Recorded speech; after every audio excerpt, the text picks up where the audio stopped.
Maryland football, ladies and gentlemen, highest of highs and the lowest of lows.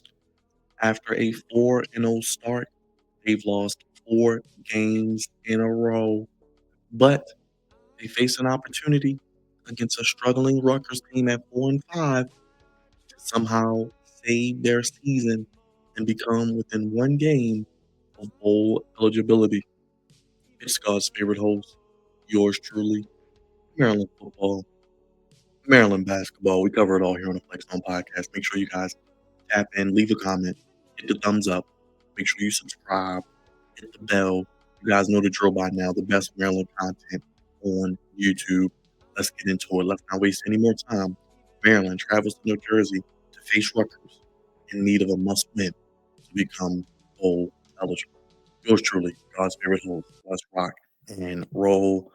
I ain't gonna waste too much of your time today. Happy Friday, everybody. Hope everybody's having a great day. Maryland basketball is on tonight. Actually, the game is going on as this video will be released. Day Georgetown, I got a preview on that. Make sure you check it out. Maryland's in the game, 2.5 underdogs, normal home field advantage, 2.5 to 3 points, with an over under of 56.5. So they're expecting some type of points on tomorrow. Maryland is 4-4. They're traveling to Piscataway, New Jersey to face Rutgers 4-5. Maryland 1-4 in the Big Ten. Rutgers 1-5. 2:30 kick. It is on FS1. So Maryland basketball on FS1 on Friday. Maryland ball on FS1 on Saturday. Good to see it. Now the series, these two, 12th straight seed meeting. Their first meeting dating back to 1920. Maryland has won 4, including a 40-24 win the last time they met in Piscataway 2023. Maryland has won road games against Rutgers, its longest road win streak against any Big Ten opponent since joining the conference in 2015. I mean, we could talk about all the stats of Malik Walton, 3-power conference true freshman this century to start his career with 8 straight games with at least 200 yards. But he's got to be better. Defensively, they have not allowed their opponent to score first. They're one of 3 teams nationally to always score on an opponent's drive, joining Nebraska and Texas Tech. They've only had 14 points in the first quarter of conference game this season. Jameer Glasker has an interception in his last 3 games, the longest streak in the country and the longest by a Terp. Will likely in 2015. Maryland's 4 defensive touchdowns lead. Daniel Wingate ranks 4th in tackles, 8.9 per game, 5 nationally as well. What else we got here? The Maryland offensive line has only allowed 3 sacks through 8 games, 2 against Malik Washington. And DeJuan Williams, 55-yard touchdown pass against Indiana, pretty much the only highlight outside the interception, the longest reception of his career, and his second long passing touchdown for Malik Washington of the season. He actually has more receiving yards with 270. Second among running backs, Washington's Jonah Coleman, who's a beast. We close and personal, has 316. Only 3 Maryland running backs this century have recorded 300 or more receiving yards than Roman Hemby, who we saw last week, and Tayon Fleet Davis and Bruce Perry. Maryland's running a 4-game losing streak, ladies and gentlemen. 3 losses by a combined 10 points. Of course, the debacle, the blowout, the humiliation, 55 to the shellacking to number 2 Indiana homecoming. But Rutgers could be Maryland's weakest opponent and their probably last game where they have a legit shot where they must win. 2:30 kickoff. Rutgers last year was 7-6, 4-5 in the Big Ten. We thought they'd been up under 6-year head coach Greg Schiano. It's crazy that he's been there 6 years already. Former Buccaneers coach. And they thought they were on a program on a rise, but in 2025, they've taken a major step back. Now, Rutgers can squeak out a bowl game with a win over Maryland and a win either over number 1 Ohio State or a newly deflated Penn State. Now, they come into this game limping, figuratively and literally, due to Scarlet Knights, a barrage of injuries, and offensive line and defense. That could be blood in the water for Maryland's strength, pass rush and the passing game. So Maryland can't lose this game. Looking at players we need to know starts with their quarterback, Ethan Kalakamanis, the senior quarterback from Minnesota. He was with them for 2 years. He came to Rutgers and he leads the conference in completions with 190, with attempts 306, and passing yards 2476. He's not afraid to let the plays develop and air the ball out. He leads the Big Ten in average depth of target at 10.8 yards, but also leads it in sacks taken with 29. So Maryland should be able to get after them, especially with some injuries to the offensive line. KJ Duff, sophomore wide receiver, he entered college as a four-star tight end prospect, but his size and athleticism at 6'6", 225, he's a nightmare down the field. Leads the Big Ten in receiving yards, 854, second in receptions, 51, and fourth in yards per reception at 16.7. Ian Strong, another wide receiver, junior wide receiver, number 9. Strong's profile fits his last name. He is 6'3", 211, and he averages 14.6 yards per reception, 43 catches for 628 yards. So those two receivers, they're going to have to stop those two brothers. But getting pressure on the quarterback will be paramount. Eric O'Neal, senior defensive end, number 99. Now, he's the best player by some accounts. Even Mike Locksley said it.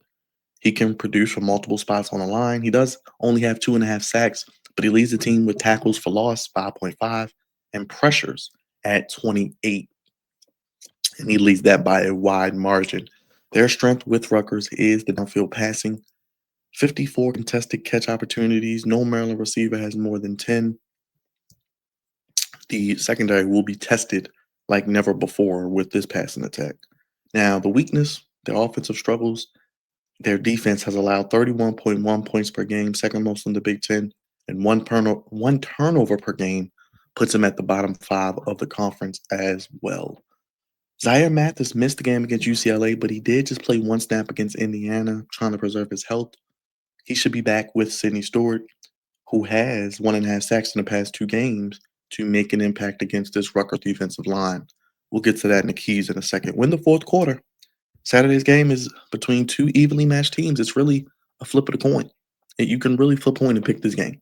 I can see, especially reading that series history, how Maryland has been pretty dominant over the last few matchups. What is it?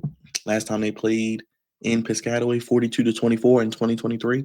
Maryland has won 3 straight road games against Rutgers, the longest streak against any Big Ten team, and they've met 12 times. So that's going to be interesting. Now, Maryland needs 2 wins for bowl eligibility. Now, they have 3 other games after tomorrow. So they have 4 games left. They need to win 2. 2-2 gets them to 6 wins. That's including the game tomorrow, and it can be bowl eligible. Remember, before the season, I had them at 6-6. So they have Rutgers at Illinois, home against Michigan, and at Michigan State. They should be able to beat Rutgers and Michigan State.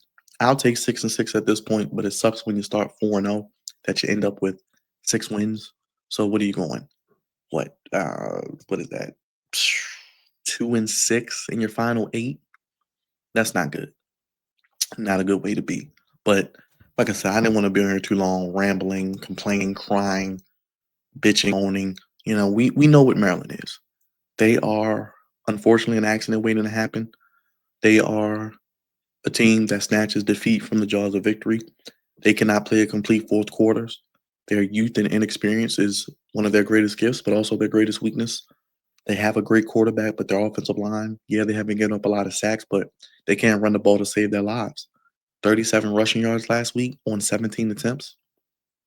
Wide receivers not able to catch the football. Wide receivers not able to get open consistently and make plays. They haven't helped Malik Washington out a lot on this offense. And his mechanics, his fundamentals, I say it week after week, they have decreased each week. He's throwing fastballs when he doesn't need to. He is turning the ball over at a high clip. It's not looking good right now. And we'll see. I think tomorrow could be a shootout now that I see how these teams are matched up. Now, Maryland's defense can hopefully contain Rutgers, but if they can't get after the quarterback, he's going to have a chance to throw. And I'm not going to lie, KJ Duff, 6'6", 225, a former tight end, Big Ten in receiving yards. He leads it with a conference with Jeremiah Smith in it. And then Ian Strong right after him, 6'3", 211, 14.6 per reception, 628 yards on 43 catches. Yeah, they can give defense problems. Now, Glasker, like I said, Glasker and that defensive backfield is going to really, really be tested. And that's going to be interesting to see how they deal with that. Like I said, Jameer Glasgow, Dante Joyner, the up and down secondary. They make plays. They did a great job in the first quarter against Indiana. Then it just kind of fell off the map where they just couldn't cover guys. And when you don't get a pass rush, it makes it even difficult for your defensive backs. But Maryland's got to find a way to win tomorrow. Maryland's got to find a way to win. Number one, coaching. Find a way to allow your players to be successful. And this mainly goes to the offense. Loxley, Pep Hamilton, I need you guys to call the game of your lives. I need you to find a way to make Malik look like the guy we saw the first 4 games. This is the weakest team you've played since Wisconsin. Are they better than Wisconsin? Yes, but maybe not by much. Like I said, these teams are kind of split images of each other, just opposites to a degree. Maryland has the defense that can hold them down. Rutgers has the offense that can put up points. They put up points against Indiana, even though they lost. Did Rutgers? I mean, they put up points against Illinois, excuse me, even though they lost. Maryland only could muster up 10 points against Indiana. So Maryland want to keep this game low scoring. Rutgers is going to want this game to be high scoring. I think Maryland wants to make it a rock fight, hopefully, but it's going to be tough, man. It's a road game. I don't feel good about it. I don't. Now, I do think Maryland is going to win. I'm going to pick Maryland. As you can see there, look at the disparity here. Kalakamanis, 13 touchdowns, 5 interceptions. Malik right there, 12 with 5, but only 1958. He's almost at 3,000 yards. Is Kalakamanis. Raymond, running back, 700 yards. Williams, only 300 yards. Knots, 421 receiving. You look at Duff. I mean, look at that. Duff leads them. Like I said, 854. He could hit 1,000 yards real soon. Weaver, 2.5 sacks. And Elad, DB, leads them in tackles. So you can complete some passes on their defense. Like I said, the defense is banged up. The defense is not very good. The offensive line is not very good. But number one, coaching. I want to see, because I think Monachino's defense is doing what they need to do. I'm not really worried about the defense. But offensively and from a head coach standpoint, I need you to put your players in the best position to be successful. I need you to call the game of your lives. I need you to have some creativity, some consistency, and I need to see you all be creative enough to find a way to move the football consistently for 4 quarters, both not only in the pass game, but in the running game. Different types of runs, different guys. If you got to bring in more Nolan Ray, you got to bring in Iverson, you got to bring in 2 running backs. You have to, coaching wise, find a way for you guys to be successful offensively to keep drives going. Next, no turnovers. Do not turn the ball over. You have to win the turnover battle. You're on the road. This is a coin flip game, like I said. You don't want turnovers to be the difference. This game. Next, find a way to run the football. It may not be 100 yards. It may not even be 80 yards. Can you get over 50 yards? Can you get over 60 yards? Can you run the football? Next, stay on the field, extend drives, stay on the field on 3rd down, convert 3rd downs, score touchdowns instead of field goals. Can you score over 20 points? I think that would help you out in trying to win this game. Defensively, their offensive line is banged up. Kalakamanis, he's a good quarterback, but pressure him. Get pressure on him.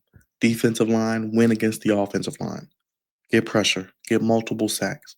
Force him off of his spot. Next, force multiple turnovers. Number 3, make them one-dimensional. You can't allow them to throw the ball well and run the ball well. I know they like to throw the ball, get after him, create some pressure. Don't allow this passing game to get going because they have a deep aerial assault. He will throw it up for his chance, for his receivers to get a chance. One receiver is 6'6", the other 6'4", 6'3". The DBs of Maryland are going to have to be physical. They're going to not allow separation. They have to find the ball, knock it down, or intercept it. These are things I'm looking at. In special teams, you're going to have to make a play. block kick, block punt, big return, make your kicks, make your punts. I'm kind of all over the place with these keys because I don't know what's going to happen tomorrow. Honestly, I'm not too hopeful because I with Maryland dominating this series and Maryland already kind of not having momentum and already being losers of four in a row and every type of variety, the close games, the blowout. It's demoralizing, and you hear the Fire Loxley chants, you hear the commotion within the fan base. Jim Smith is having to defend Loxley. We don't know. We don't know what's going to happen tomorrow. Like I said, it could be a coin flip, could be a high scoring game. I think the best bet for Maryland is to keep this game low scoring, but Maryland has to score 20 points or more. I say Maryland gets the win 24-21. They get the last second field goal. They find a way to win. And they get away with their fifth win, 1 win away from bowl eligibility. If they beat Rutgers, I think they can win either Michigan or Michigan State, maybe both. It would be nice if they can get to like 7-5. That would be really nice. But I'm gonna go down. I'm gonna go down with the ship. I'm gonna go down swinging. I'm gonna pick Maryland. I'm gonna pick Maryland 24-21. Last second field goal by Sean O'Hare. Maryland escapes Piscataway against Rutgers with the win. It just sucks because this season has so much promise, a lot of promise, and had an opportunity to be one of the best seasons in recent memory of overachieving and catching people off guard. But I think Maryland has to find a way. They got to dig deep. They have to find a way to close out a game. And that's another key. Play a complete four quarters. Can they play four quarters? I don't know. But coaching, especially offensively, find some creativity, find a spark, find a way to move the ball consistently, stay on the field on third down, no turnovers, win the turnover battle. Find a way to run the ball, whether that's 50, 60 yards. Some semblance of running it. Defensively, got to get pressure, force multiple turnovers, make them one dimensional, get off the field on third down. Special teams, no gaffes, no mistakes. Make a play, get a block or punt. Make your kicks and your punts, which, like I said, I think Maryland wins 24-21. I think if they can keep this game under 30 points, they have a legit shot. And if Rutgers can get going offensively, they get hot, that could be troublesome for Maryland because defense can only do but so much. Defense is up for so long. They get tired, they get worn down, they're on the field a lot, they're giving up a lot of plays, they're on the field a lot. But they cannot offensively keep drives and sustain drives. It could be a long day with this offense and those receivers if they get going. They make it a couple of contested catches, or they get some PIs, they get some defensive holdings, and no targeting, no stupid penalties, please. Can we get no stupid penalties, please? No stupid penalties. That would be very, very nice as well.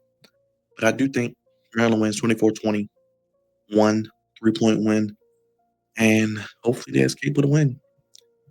And these are two of the bottom feeders of the Big Ten. You got what, Purdue? Why can't Maryland ever play Purdue? Why doesn't Maryland ever get to play Purdue? Like, can we get to play Purdue? Can we play? We do get to play Michigan State, and we played Wisconsin. But kind of wish you did play Penn State this year, right? After what's going on with them, but it's gonna be tough. Loser of this game is pretty much not gonna make a bowl of my name. Rutgers has number one Ohio State, and they have who do they have? They have Michigan State as well. So yeah, I don't know if they're gonna be able to win both of those. So they need to win as well. But I think the loser of this game will not be bowl eligible. The winner will have a legit shot. But Rutgers has given up a 31.1 points per game, second most in the Big Ten. So we'll see what happens. And as you can see, Rutgers has given up points 35, 27, 56, 38, 31. I mean, outside of the Indiana game, most Maryland has given up 34. That's what I said. If it's Maryland, best to, stay in that mid to low 20s, make it a rock fight, make it a defensive, grinded out game. But as I am at Sydney Stewart, Wingate, this defense of Maryland is going to have to find a way to help this offense get some turnovers, get consistent pressure on the quarterback, Offensively, they're gonna have to sustain drives from Lee Washington, make some plays, receivers help them out, don't drop the ball. Like I said, just find some way to run the football. Some semblance of a running game will go a long way. Like I said, if you could just find a run, maybe you find an explosive run for 20 yards. You dig deep, but it's gonna be won and lost in the trenches, in my opinion.